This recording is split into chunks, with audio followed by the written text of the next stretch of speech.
Hello friends, ఈ వీడియోలో మనం ఫాంట్ గ్రూప్ గురించి తెలుసుకోబోతున్నాం. అసలు ఫాంట్ గ్రూప్ అంటే ఏంటి? మనం మన నోట్బుక్లో కొన్ని అక్షరాలని ఒక కలర్ తోటి, కొన్ని అక్షరాలని మరొక కలర్ తోటి రాస్తూ ఉంటాం. అప్పుడప్పుడు మనం హెడ్డింగ్ పెట్టినప్పుడు ఆ హెడ్డింగ్ని పెద్ద అక్షరాలతోటి, సైడ్ హెడ్డింగ్స్ని చిన్న అక్షరాలతోటి రాస్తూ ఉంటాం. ఒక్కొక్కసారి మనం అండర్లైన్ చేయాల్సి వస్తూ ఉంటుంది.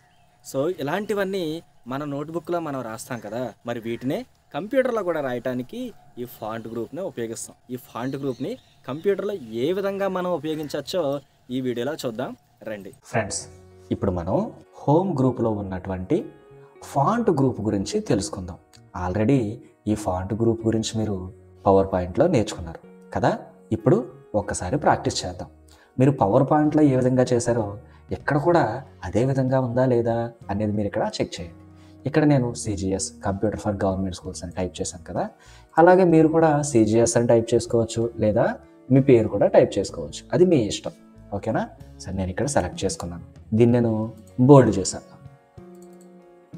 పెద్దది చేశాను, చిన్నది చేశాను. వేరే ఏదైనా సైజులో పెట్టాలని అనుకుంటున్నాను, పెట్టాను. దీన్ని ఒక కలర్లో పెట్టాలని అనుకుంటున్నాను, కలర్లో కూడా పెట్టాను. దీనికి బ్యాక్గ్రౌండ్లో కలర్ ఏదైనా అప్లై చేయాలి అనుకుంటే ఇక్కడికి వెళ్ళి బ్యాక్గ్రౌండ్లో మీరు ఏదైనా కలర్ని అప్లై చేయొచ్చు.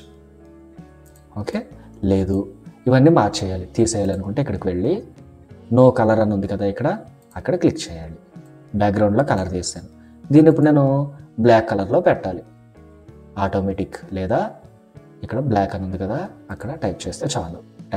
ట్యాప్ చేశాను, మారింది.